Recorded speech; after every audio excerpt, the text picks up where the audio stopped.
పత్తి పంటకు గులాబీ రంగు పురుగు ప్రమాదకరంగా మారింది. ప్రస్తుతం ఉష్ణోగ్రతలు తగ్గుముఖం పట్టడంతో గులాబీ రంగు పురుగుల ఉధృతి పెరిగింది. ముందుగా విత్తిన పంటలో పత్తి తీతలు దాదాపుగా పూర్తవగా ఆలస్యంగా వేసిన రైతులు మాత్రం 2-3 సార్లు పత్తిని తీశారు. అయితే పత్తిలో గులాబీ రంగు పురుగును అరికట్టాలంటే పత్తి పంటను పొడిగించకుండా పలు జాగ్రత్తలు చేపట్టాలని సూచిస్తున్నారు ఆదిలాబాద్ వ్యవసాయ పరిశోధనా స్థానం ప్రధాన శాస్త్రవేత్త డాక్టర్ రాంప్రసాద్.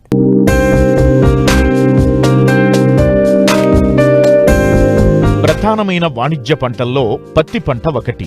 పత్తి పంటను తెల్ల బంగారమని పిలుస్తారు. అయితే ప్రతి ఏటా ఈ పంటలో చీడపీడల వ్యాప్తి పెరగడంతో పంట దిగుబడి పూర్తిగా తగ్గిపోతోంది. గత 3-4 ఏళ్ల నుంచి గులాబీ రంగు పురుగు ఉధృతి పెరగడంతో రైతులకు తీవ్రమైన నష్టం వాటిల్లుతోంది. ఇటీవల కాలంలో ఈ పురుగు ఉధృతి గణనీయంగా పెరగడమే కాకుండా పంట విత్తిన 75 నుంచి 80 రోజులకే ఆశించి నష్టం చేకూరుస్తోంది.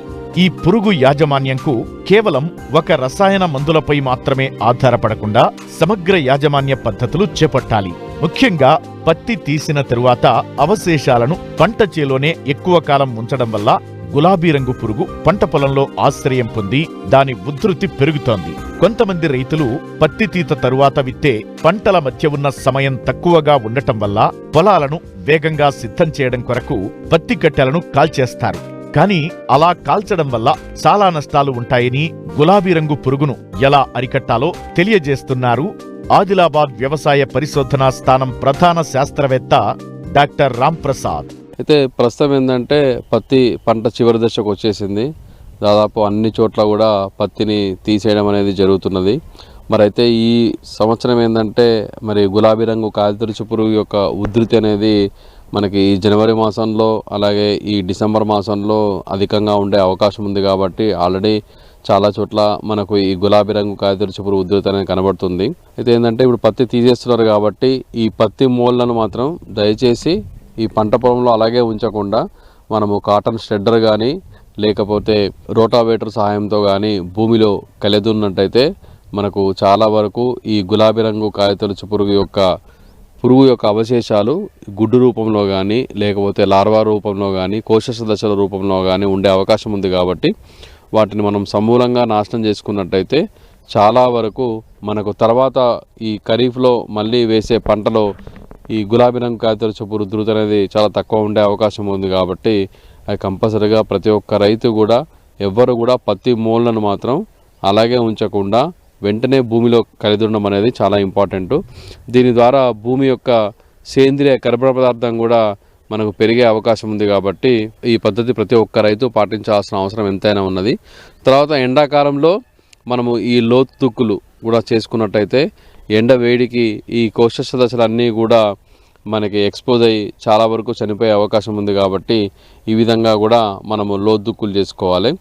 తర్వాత ఇంకోటి ఏంటంటే ముఖ్యంగా ఈ జిన్నింగ్ మిల్లు ఎవరైతే పత్తిని జిన్నింగ్ చేసి మనము వెంటనే వాళ్ళు బేళ్ళు చేస్తారో ఈ జిన్నింగ్ మిల్లు వాళ్ళు కూడా ఈ వ్యర్థ పత్తిని అంటే గుడ్డి పత్తి కానీ లేకపోతే జిన్నింగ్ పనికిరాని పత్తిని కానీ లేకపోతే విత్తనాల్లో కూడా ఏవైతే ఉంటాయో ఆ విత్తనాలన్నీ కూడా దాంట్లో ఈ గులాబీ రంగు కాయతొలుచు పురుగు యొక్క అవశేషాలు పురుగు రూపంలో అంటే పురుగు గుడ్డు రూపంలో కానీ లేకపోతే లార్వా రూపంలో కానీ ఉండే అవకాశం ఉంది. కాబట్టి సో వీటిని జిన్నింగ్ చుట్టుపక్కల ప్రాంతాల్లో ఊరికే పడేయకుండా వాటిని ఎప్పటికప్పుడు నాశనం చేయడము లేదా కాల్చడము చేసినట్టయితే చాలా వరకు ఈ పురుగు యొక్క వ్యాప్తిని కూడా మనము అరికట్టుకునే అవకాశం ఉంది.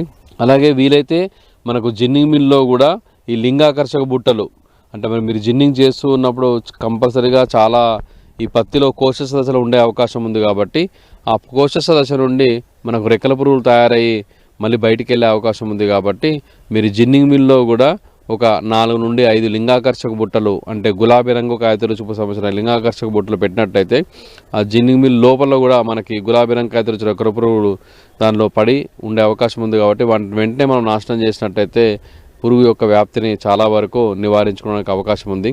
వీలైతే ఈ పత్తి పంట తీసేసిన తర్వాత ఒకవేళ పశువులను కూడా మేపి అంటే ముఖ్యంగా ఈ గొర్రెలు కానీ మేకలు కానీ మనం పశువులను కూడా మేపి ఈ లేత కాయలు లేత ఆకులు ఉండే అవకాశం ఉంది. కాబట్టి ఈ లేత కాయలు లేత ఆకులపైన కూడా ఈ గులాబీ రంగు కాయతొలుచు పురుగు యొక్క పురుగు యొక్క అవశేషాలు గుడ్డు రూపంలో కానీ లార్వా రూపంలో కానీ కోశ దశల రూపంలో కానీ ఉండే అవకాశం ఉంది. కాబట్టి ఈ పశువులను మేపి కూడా మనము చాలా వరకు పురుగును నియంత్రించడానికి అవకాశం ఉంటుంది. కంపల్సరిగా మనము పత్తిలో గులాబీ రంగు కాయతొలుచు పురుగు యొక్క వ్యాప్తిని మనము చాలా వరకు అరికట్టుకొని రాబోయే పంటలో మనము ఈ పురుగు యొక్క వ్యాప్తిని తగ్గించుకోవడానికి మనం చేయాల్సిన పనులను మాత్రం సక్రమంగా చేయాల్సి చెప్పేసి ప్రొఫెసర్ జయశంకర్ తెలంగాణ విశ్వవిద్యాలయం నుండి మేము విజ్ఞప్తి చేస్తున్నాము.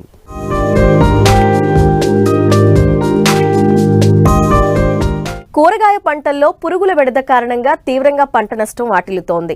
పెద్ద మొత్తంలో పెట్టుబడులు పెట్టి సాగు చేసినప్పటికీ వాతావరణ మార్పుల కారణంగా పురుగులు ఆశించడంతో రైతులకు నష్టాలు తప్పడం లేదు. ముఖ్యంగా మిరప, టమాటా, వంగ లాంటి కూరగాయ పంటల్లో పొగాకు లద్దె పురుగు, కాండం తొలిచే పురుగు, కాయ తొలిచే పురుగుల బెడద అధికమైంది. వీటి నివారణకు ఎలాంటి సస్యరక్షణ చర్యలు చేపట్టాలో ఇప్పుడు చూద్దాం.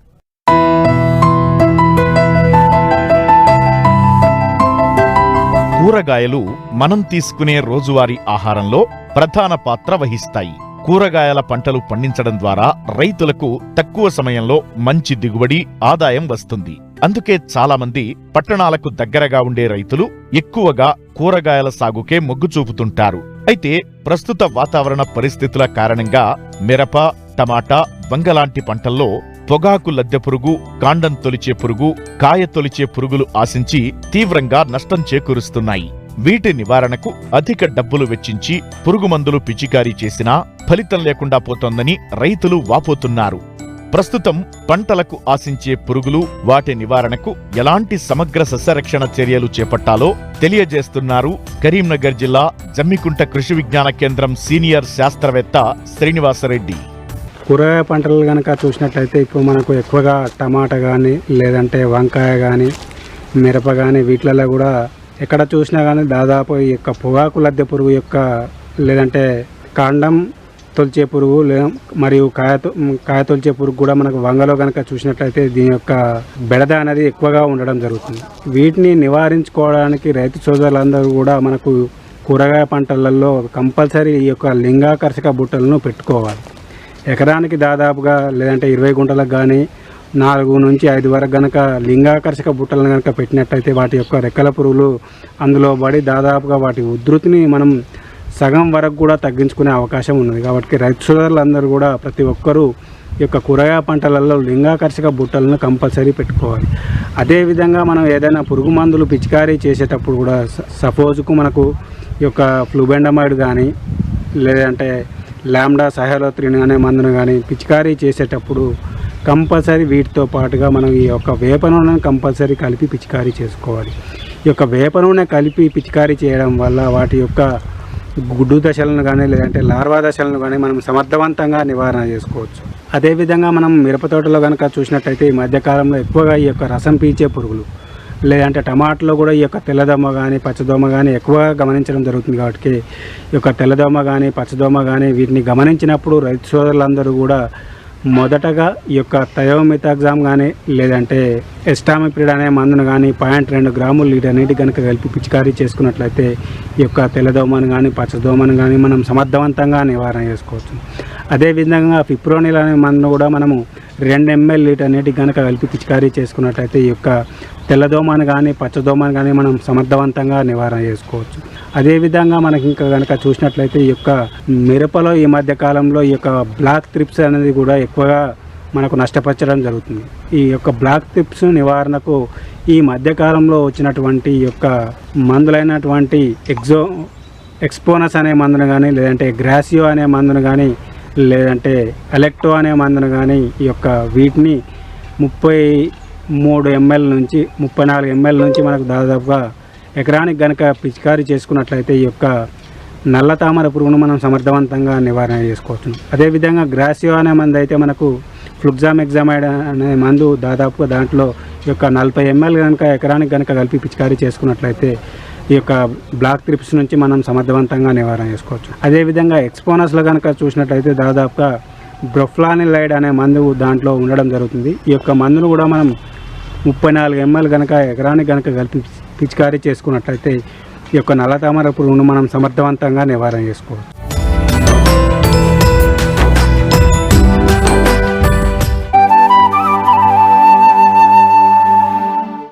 రాష్ట్రాల్లో దినదినాభివృద్ధి చెందుతున్న పంట ఆయిల్ పామ్. అయితే నాటిన 3 ఏళ్ల వరకు ఈ తోటల నుండి ఎలాంటి దిగుబడి రాదు కనుక రైతులు మొదటి 2-3 ఏళ్లు మాత్రమే అంతర పంటలు సాగు చేస్తుంటారు. ఈ కోవలోనే మంచిర్యాల జిల్లాకు చెందిన ఓ రైతు ఆయిల్ పామ్ తోటలో అంతర పంటగా అరటిని సాగు చేస్తూ సత్ఫలితాలను పొందుతున్నారు. అంతేకాదు పంట సాగు విధానాల పట్ల చుట్టుపక్కల రైతులకు అవగాహన కల్పిస్తున్నారు.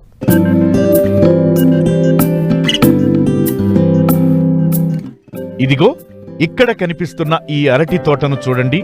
మధ్య మధ్యలో ఆయిల్ పామ్ మొక్కలు కూడా ఉన్నాయి కదూ. ఈ క్షేత్రం మంచిర్యాల జిల్లా దండెంపల్లి మండలం వెల్గనూరు గ్రామంలో ఉంది. దీనిని సాగు చేస్తున్న ఈ రైతు పేరే మేడిశెట్టి మహేందర్. ఎంఎస్సి అగ్రికల్చర్ పూర్తి చేసిన ఈయన కొన్నేళ్ల పాటు పలు వ్యవసాయ కళాశాలల్లో అసిస్టెంట్ ప్రొఫెసర్ గా పనిచేశారు. అయితే వ్యవసాయంపై తనకు మక్కువ ఉండటం, ఇటు తెలంగాణలో పామాయిల్ సాగును ప్రభుత్వం ప్రోత్సహించడంతో ఉద్యోగానికి రాజీనామా చేసి తనకున్న 6 ఎకరాల్లో పామ్ మొక్కలను నాటారు. మొదటి 3 ఏళ్ల పాటు ఎలాంటి దిగుబడులు రావు కనుక అంతర పంటగా గ్రాండ్ 9 రకం అరటిని ఎంచుకున్నారు. ఎకరాకు 1400 మొక్కల చొప్పున నాటారు. ప్రస్తుతం అరటి గెలలు కోతకు సిద్ధంగా ఉన్నాయి. ఇలా 3 ఏళ్ల పాటు అరటి నుంచి దిగుబడిని పొందుతూ 4వ ఏడాది నుంచి ప్రధాన పంట అయిన ఆయిల్ పామ్ నుండి దిగుబడి తీసుకుంటానని చెబుతున్నారు. అంతేకాదు చుట్టుపక్కల రైతులకు పంటల సాగులో అధిక దిగుబడుల కోసం సలహాలు, సూచనలు అందిస్తున్నారు. అలహాబాద్ అగ్రికల్చర్ యూనివర్సిటీలో ఎంఎస్సీ 2018లో పాస్అవుట్ అవ్వడం జరిగింది. 2018 అయిపోయిన తర్వాత 2018 to 19 వరకు ఒక ప్రైవేట్ కాలేజీలో ప్రిన్సిపాల్గా చేయడం జరిగింది ఒంగోలులో. తర్వాత 2019లో ఆచార్య ఇంజనీరింగ్ యూనివర్సిటీ కొన్ని కాంట్రాక్ట్ బేసిక్ పోస్టులు ఇవ్వడం జరిగింది. అందులో అసిస్టెంట్ ప్రొఫెసర్గా సెలెక్ట్ అయ్యి తర్వాత 2021లో జాబ్ రిజైన్ చేయడం జరిగింది. ఎందుకు చేసినంటే మా సైడ్ కూడా రైతులు కూడా మంచి మంచి పంటలు తీయాలనే ఒక నాకు లోపల ఉన్న ఫీలింగ్, అది నా చిన్నప్పటి ఉన్న ఏం అది. అందుకనే జాబ్ రిజైన్ చేయడం జరిగింది. రైతులు ఎలాంటి కల్టివేషన్ చేస్తారు అనేది ప్రాక్టీసెస్ అన్ని చూడడం జరిగింది. అలాగే మన తెలంగాణ గవర్నమెంట్ కూడా ఆయిల్ ఫామ్ అనే ఒక కొత్త ప్రాజెక్ట్ తీసుకురావడం కూడా జరిగింది 2019లో. అది నా మనసులో పెట్టుకొని అది ఇంకా పూర్తిగా ఎస్టాబ్లిష్ కాలేదు. ఎస్టాబ్లిష్ అయింది ఇప్పుడు 2020లో స్టార్ట్ అయింది. దాని తర్వాత ఏంటంటే తెలంగాణలో కూడా మంచి వాటర్ సోర్స్ ఉన్నది, అలాగే మంచి భూములు ఉన్నాయి అనేటివి గవర్నమెంట్ ఆఫ్ ఇండియా కూడా అండ్ తెలంగాణ గవర్నమెంట్ కూడా సరి చేసుకొని ఏ ఏరియాలో అయితే ఆయిల్ ఫామ్ వస్తుందో అన్ని డిస్ట్రిక్ట్లకు కూడా అలర్ట్ చేసింది. అందులో కూడా ఆ డిస్ట్రిక్ట్ అలర్ట్ చేసిన దాంట్లో కూడా మా మంచిర్యాల డిస్ట్రిక్ట్ కూడా జరిగింది. అప్పుడు నేను కన్సల్ట్ అయిన ఒక వ్యక్తి ఉన్నాడు, అతని పేరు అనంతరావు గారు, రిటైర్డ్ JDH. దాంట్లో అంతర పంటగా అరటి వేసుకొని సార్ సలహా ఇవ్వడం జరిగింది. నేను కూడా సార్ సలహా ఇచ్చిన తర్వాత ఎమ్మటే కొన్ని వెబ్సైట్లు కూడా చూడడం జరిగింది. ఈ ఆయిల్ ఫామ్ అనేది ఎక్కువగా మలేషియా కంట్రీలో ఎక్కువగా ఉన్నది. మలేషియా కంట్రీలో చాలా వరకు కూడా అందరూ ఆయిల్ ఫామ్లో అంతర పంటగా 3 years బనానా తీసుకోవడం జరిగింది. 3 years తర్వాత ఈ బనానా అనేది తొలగించేసిన తర్వాత మళ్ళీ ఏదైనా వెజిటేబుల్స్, లీఫ్ వెజిటేబుల్స్ వేసుకోవచ్చు, మన టమాటా, బెండి, వంగ ఏదైనా వేసుకోవచ్చు. ఈ 3 years ఎందుకు మేము క్రాప్ డిస్టర్బ్ చేస్తలేమంటే రూట్ ఫార్మేషన్ అనేది దెబ్బతినద్దు ఆయిల్ పామ్ది, అందుకనే అరటి వేసుకోవడం జరిగింది. తర్వాత 4th year నుంచి మనకు ఆయిల్ ఫామ్ అనేది దిగుబడి అనేది స్టార్ట్ అవుతుంది. అప్పుడు మనం ఈ అరటిని మొత్తం తొలగించేసుకొని అప్పుడు ఓవరాల్గా ఆయిల్ ఫామ్ అనేది షేడ్ వచ్చేస్తుంది, పెద్ద పెద్ద బ్రాడ్గా లీవ్స్ వస్తాయి. ఆ లీవ్స్ వచ్చిన తర్వాత ఏమందంటే కింద భూమిలో ఉండే తేమ కూడా బయటకు వెళ్ళిపోదు. ఆ రకంగా మనం లోపల కూడా అంతర పంటలుగా కొత్తిమీర కానీ సమ్మర్లో కానీ మంచి కొత్తిమీర కూడా తీసుకోవచ్చు, పుదీనా తీసుకోవచ్చు, తర్వాత లీఫ్ వెజిటబుల్స్ ఏదైనా తీసుకోవచ్చు. ప్రజెంట్ మా ఊర్లో ఇప్పటికీ 6 ఎకరాల అరటిలో 6 ఎకరాలలో ఆయిల్ ఫామ్ కూడా ఉన్నది. దానికంతా ప్రోటోకాల్ కూడా నేనే ఇవ్వడం జరుగుతుంది. ఇప్పటి వరకు మాకు ఆయిల్ ఫామ్ మీదనే ఎక్కువ ఫోకస్. అరటి అనేది మాకు సెకండరీ. అంటే ఆయిల్ ఫామ్ను గ్రో చేసి ప్రజలకు ఇప్పుడు తెలంగాణ గవర్నమెంట్ ఇస్తున్న సబ్సిడీలు అవన్నీ అందాలి. ఏ పంటకు కూడా ఇంత మంచి సబ్సిడీ లేదు కాబట్టి రైతులు కూడా అందరూ కూడా గమనించుకోవాల్సింది ఒకే ఒక విషయం, మనకి మొక్కకి మనం 20 రూపాయలు కట్టుకోవాలి. ఒక ఎకరానికి 50 మొక్కలు మాత్రమే పడతాయి. ఒక మొక్క కాస్ట్ వచ్చేసి 193 రూపాయలు. అయితే గవర్నమెంట్ రైతుని 20 రూపాయలకు మాత్రమే కట్టుకోమంటుంది. అంటే ఒక ఎకరానికి 1000 రూపాయలు మాత్రమే రైతు పే చేయాలి. అది కూడా DHO ఆఫీస్ అంటే హార్టికల్చర్ డిపార్ట్మెంట్ పైన మాత్రమే DD తీయాలి. తర్వాత మీకు మొక్కతో పాటు డ్రిప్ కూడా ఇస్తుంది. SC STలో అయితే 100% సబ్సిడీ, BCలో అయితే 90% సబ్సిడీ, OCలో అయితే 80% సబ్సిడీ. ఇందులో కామన్గా అందరికీ GST అనేది 12% అనేది కామన్, ఏ రైతైనా కట్టుకోవాల్సింది. తర్వాత ఒక ఎకరానికి వచ్చేసి 4200 రూపాయలు మనకి మెయింటెనెన్స్ ఛార్జెస్ అనేది ఇస్తుంది. అవి కూడా ఎకరానికి 4200 రూపాయలు 4 సంవత్సరాలు ఇస్తుంది. అంటే ఏ పంటకు లేని విధంగా కూడా ఆయిల్ ఫామ్కి గవర్నమెంట్ ఇంత పెద్ద ఎత్తున చేస్తుందంటే మనకు ప్రపంచంలో ఆయిల్కి ఎంత డిమాండ్ ఉందన్నది అర్థం చేసుకోవాలి. ఈ పంటని వేసుకుంటే గిట్ట మనకు మంచి దిగుబడి వస్తుంది, ప్లస్ ఇందులో మనం వేరే అంతర పంటలు కూడా వేసుకోవచ్చు. తర్వాత ఇంకోటి ఏంటంటే ఆయిల్ ఫామ్ ఎందుకు వేసుకోవాలంటే ఆయిల్ ఫామ్ అనేది ఎక్కువగా కార్బన్ డైఆక్సైడ్ తీసుకొని ఆక్సిజన్ని రిలీజ్ చేస్తుంది. ఇది ఫస్ట్ పాయింట్. ఇప్పటికీ మన భూమి మీద ఎంతవరకు ఎన్నెన్ని కలుషితమైనది అందరికీ తెలుసు. వాటర్ పొల్యూషన్ ఉంది, ఎయిర్ పొల్యూషన్ ఉంది, సాయిల్ పొల్యూషన్ ఉంది. ఈ యొక్క అన్నిటికీ కారణం ఏంటంటే రకరకాల మందులు వాడుతున్నాం, రకరకాల ఏవో వేస్తున్నాం. ఆయిల్ పామ్ కూడా పెద్ద పెట్టుబడి పెట్టాల్సిన అవసరం లేదు. దీనికి కావాల్సిన ఫర్టిలైజర్స్ 3 రకాలు. ఒకటి ఎన్పికే అనేది 3 వేసుకోవాలి, తర్వాత బోరాన్, మెగ్నీషియం. ఈ 3 వేసుకుంటే మనకు చాలా వరకు మంచి దిగుబడి వస్తుంది. ఇంకోటి ఏంటంటే దీనికి కొనే బాధ్యత ఏ డిస్టిక్లో ఏ కంపెనీ ఉంటుందో వాళ్ళు మాత్రమే తీసుకుంటారు, వేరే వాళ్ళ చివరి కొనరు. దీని గవర్నమెంట్ కూడా కఠినమైన ఒక మంచి ప్రైస్ అనేది నిర్ణయిస్తుంది. దీంట్లో ఎలాంటి దళారు వ్యవస్థ ఉండదు.